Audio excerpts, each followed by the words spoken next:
سعيد عبد الله الدني.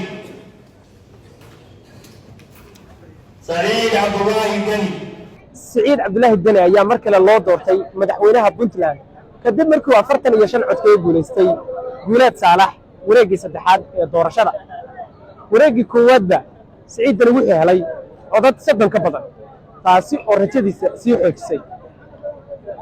doorashadan oo ahayd tii ugu xamaasadda badnayd ma noqon mid adag isla markaasna codad isu dhow ugu kala guuleystay sida la filayay, balse waxay noqotay doorasho u eg tii gudoomiyaha oo uu ku soo baxay 30 cod wax ka badan. Siciid wuxuu noqonayaa madaxweynihii ugu horreeyay Puntland oo mar kale dib loo doorto. wuxuu noqonayaa madaxweynihii toddobaad ee Puntland yeelato. doorashadana waa midii lixaad. musharaxa la tartamayay Siciid Dani ee Dr. Guuleed Saalax waa uu hambaliyay Siciid Dani. sidoo kale Islaan Ciise Islaan Maxamed oo ah isinka guud ee gobolka Nugaalna waa uu hambaliyay. waxana uu tilmaamay in dawladnimadu aysan isbedelin balse xilalku ay isbedelaan. doorashada Siciid Dani ayaa ku soo beegmaysa iyadoo waayadii u dambeysay khilaaf xoogan uu kala dhaxeeyay siyaasiyiinta mucaaradka ah gaar ahaan kuwa ka soo jeeda gobolka Nugaal.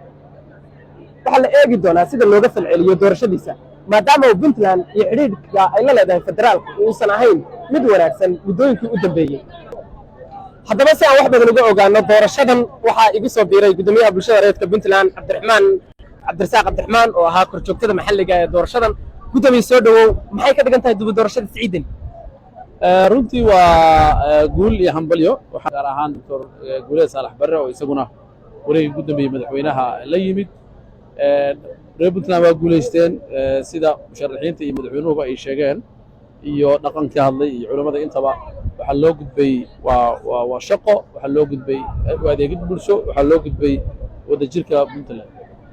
marka dib doorashadiisu maxay ka bedeli kartaa khilaaf waxaan ogeyn xoogan inuu jiray gaar ahaan gobolka Nugaal siyaasiyiintiisa oo Siciid ka guuleystay? runtii madaxweynaha shaqo badan baa u taalla.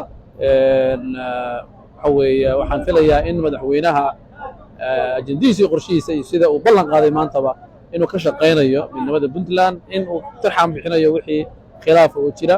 waxaana ku jirta runtii Puntland danteeda ku jirta. Puntland oo marxaladan wajahaysa Soomaaliya isbeddello cusub ka socdaan, geeska Afrika ka socdaan. waxaan filayaa inaan waqti badan loo haynin khilaaf kale oo Puntland ah. marka madaxweynaha iyo mucaaradka iyo cid walbaba waa inay ka shaqayso sidii loo taabagelin lahaa Puntland midnimadeeda iyo wadajirkeeda iyo horumarkeeda. ma kula tahay in ay kasakow inay aqbaleen halkan in khilaafkii uu joogsanay? actually haddii doorasho la galay waa inuu khilaafkii joogsado, waa in la wada shaqeeyo, madaxweynaha lala shaqeeyo, madaxweynaha ayay waxa weeye lagu caawiyo shaqadiisa inuu guto. sidaasaa xadaaradda ah. marka waxaan ma filayo in insha allahu tacaala ay khilaaf ay sii socon doono midmadoodu hore jiray ama waxyaabay la isku diidanaa. laakiin waa in dastuurka dhinaca federaalka laftiisa khilaafku ka jiro iskumay fiicnayn. masoo dibci doontaa xamar oo Siciid ma la fadhiisanaysaa marka? runtii waxaa waaqaca Puntlandna waa state muhiim ah oo aasaasyo federaal ah. dowladda federaalkuna waa dowladdii federaalka ahayd ee Soomaaliya stateska dhan ay ka mid ahaayeen. waxaa lagu khasban yahay in wixii khilaafa la jiro cabashooyinka Puntland iyo dabashooyinkeeda la dhegeysto, la tarxan bixiyo, la xalliyo. dowladda federaalka runtii waa in iyaduna ay ku dadaasho sidii waxa weeye